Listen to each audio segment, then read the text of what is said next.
U ime Oca i Sina i Svetoga Duha. Danas, braćo i sestre, veliki preslavni dan i veliki praznik silaska Svetoga Duha na apostole, dan Pedesetnice, dan Svete Trojice. Sve su to događaji koji pokazuju radi čega smo mi ljudi ovdje na zemlji i gde je naša glavna i otadžbina i naš glavni cilj. Danas slavimo jedan kraj i jedan početak.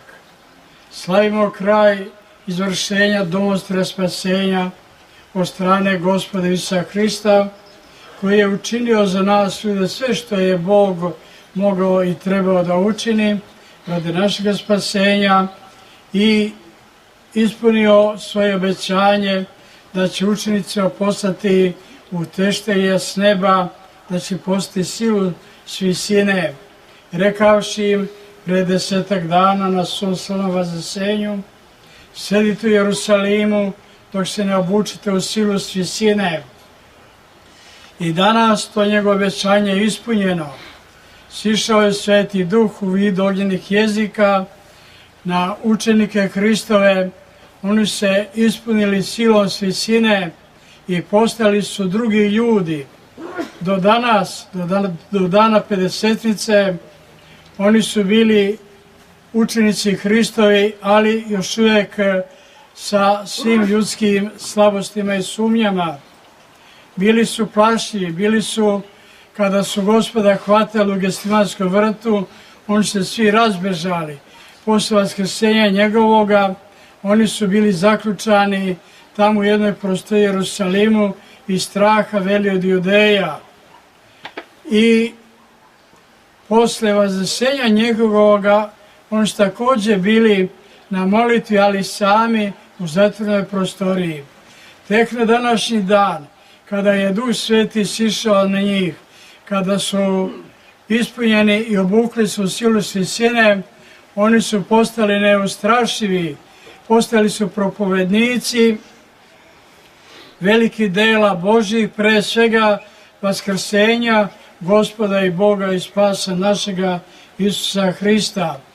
Jer kada se na dan Pedesetnice skupilo mnogo naroda u Jerusalimu, 17 raznih nacija bilo je sabrano tamo, kako se kaže u današnjem Svetom apostolu, i kada su bili tamo, onda je Duh Sveti sišao na apostole.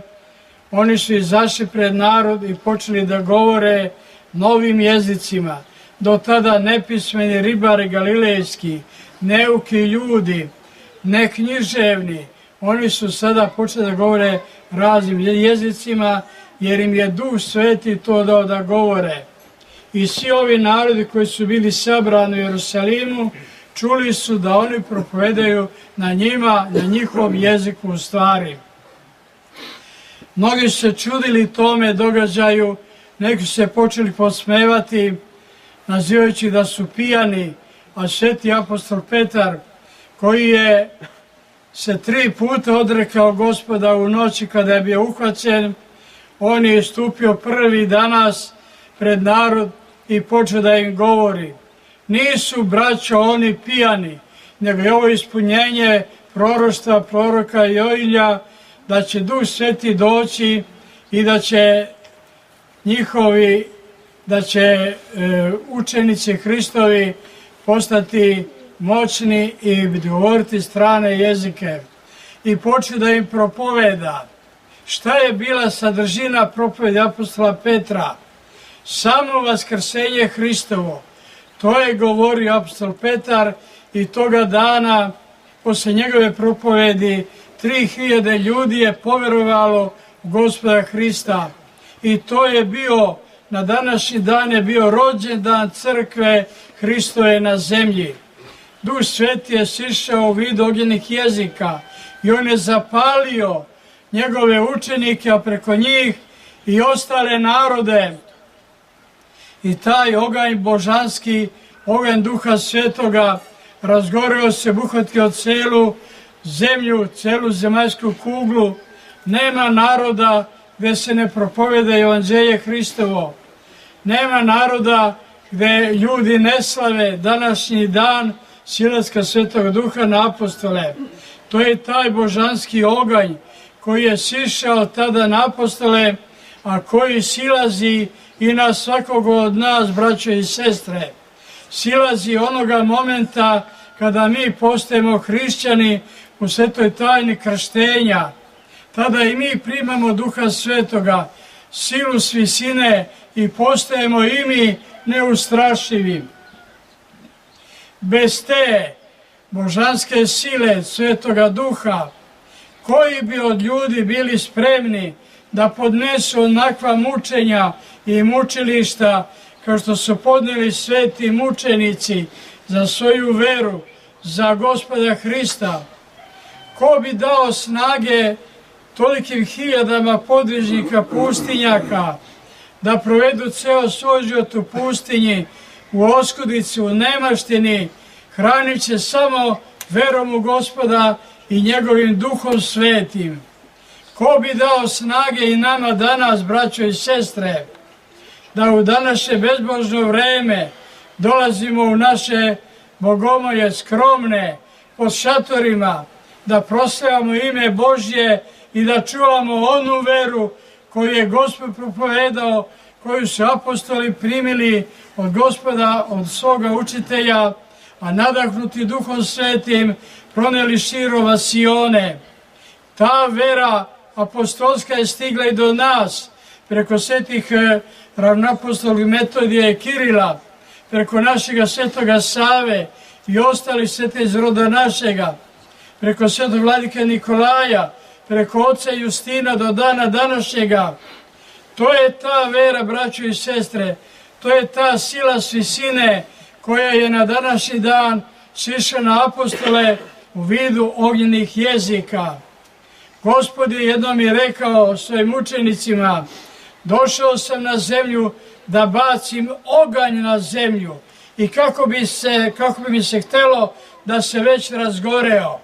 I to obećanje njegovo poslao je danas i oganj božanske vere, snage, ljubavi. Razgoreo se na zemlji i obuhvatio kao jedan nezadrživi požar sve narode i celu zemaljsku kuglu. Postojalo je mnogo pokušaja da se taj oganj božanski ugasi.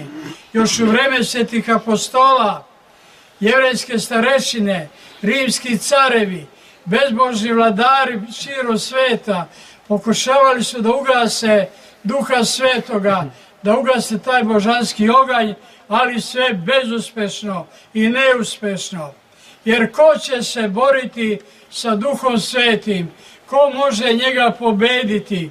Ko može zaustaviti ovu huku s neba koja se danas čula u Jerusalimu, a danas i posle 2000 godina čuje se širom zemaljske kugle? Nema te ljudske sile i snage da može da ugasi oganj božanski koji je Duh Sveti zapalio na današnji dan. Ta vera, ta sila s visine počiva u crkvi Hristovoj i ona se daje svima koji u Hrista poveruju, koji su njegovo ime krste i koji žive njegovim svetim evanđeljem. Neka bi Gospod dao i nama Duha Svetoga i njegove sile s visine, da ostanemo i mi nepokolebivi borci za čistotu prave vere pravoslavne, onakve kako su sveti apostoli primili, kako su sveti Josip propovedali, kako nam je sveti Sava ostavio, sveti vladika Nikolaj objasnio i sveti Justin Ćelijski potvrdio da i mi u toj veri živimo, provedemo svoj život da bismo se dostojili da i posle odlaska odavde budemo tamo gde se oni nalaze u carstvu Hrista Boga našega, da tamo sa njima i svima svetima slavimo Trojicu jednosušnu nerazdeljivu, Oca i Sina i Svetoga Duha, sada i uvek i u vekove vekova. Amin.